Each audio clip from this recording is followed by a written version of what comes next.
Selamat pagi, siang, dan malam Bapak Ibu semua. Pada saat ini saya akan menjelaskan pedoman penyesuaian rencana penarikan dana melalui aplikasi Sakti.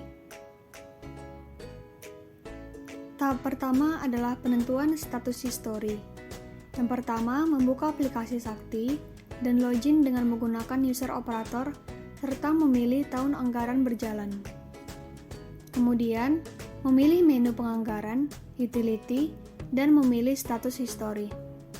History awal akan ditentukan secara otomatis, yaitu DIPA terakhir yang dapat berupa DIPA awal atau DIPA revisi. History tujuan akan terisi juga secara otomatis setelah memilih usulan revisi. Tahap kedua adalah perubahan data belanja.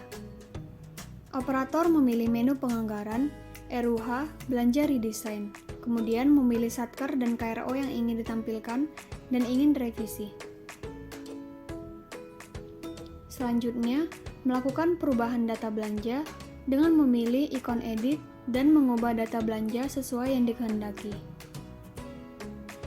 Untuk menghapus detail akun belanja, dilakukan dengan memberi centang terlebih dahulu pada kolom 0, lalu memilih ikon hapus. Setelah melakukan perubahan, maka data belanja akan disimpan. Tahap yang ketiga adalah penyesuaian RPD halaman 3. Operator memilih menu RUH, RPD bulanan, halaman 3. Selanjutnya, operator melakukan penyesuaian RPD bulan yang sudah berjalan sesuai dengan data realisasi. Data realisasi ini diambil dari aplikasi SPAN pada menu data realisasi satker per jenis belanja. Untuk penyesuaian RPD bulan-bulan berikutnya, disesuaikan berdasarkan selisih RPD dan penyerapan pada bulan yang sudah berjalan dengan RAB bulan berikutnya. Misalnya pada RAB belanja honorarium Pramubakti Biro Keuangan yang mengalami revisi perubahan anggaran sebesar Rp29.148.000. Setelah revisi belanja honorarium Pramubakti, maka tombol RPD akan berwarna merah dan terdapat sisa sebesar angka revisi.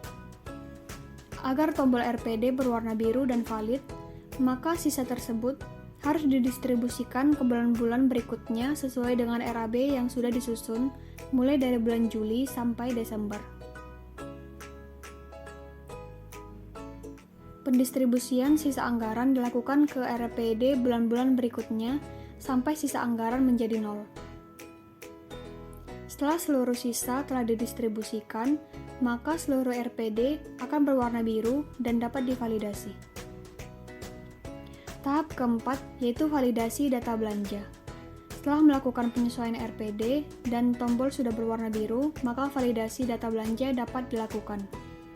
Pertama, memilih menu penganggaran, RUH, validasi data belanja. Selanjutnya memberi centang pada data history dan memilih tombol proses. Apabila seluruh tombol RPD sudah berwarna biru, maka validasi akan berhasil. Namun apabila terdapat tombol RPD yang masih berwarna merah, maka validasi akan gagal seperti gambar yang di bawah. Apabila validasi gagal, yang dapat dilakukan adalah memilih ikon unduh validasi untuk mengetahui belanja yang masih belum valid. Gambar ini merupakan hasil validasi data yang gagal. Setelah mendapatkan data ini, selanjutnya operator dapat melakukan perbaikan kembali ke menu RPD halaman 3 dan memeriksa kembali data validasi yang gagal. Tahap kelima, approve data belanja. Setelah data belanja sudah berhasil divalidasi, selanjutnya KPA melakukan approve data belanja.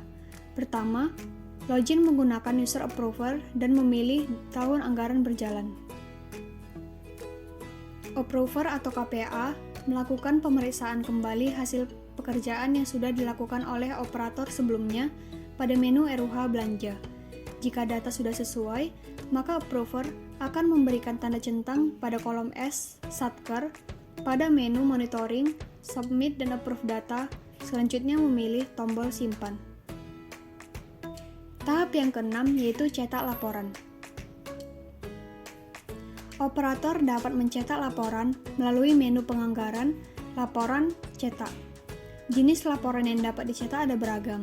Halaman 3 DIPA juga dapat dicetak dari menu ini. Tahap yang ketujuh adalah penyampaian revisi RPD.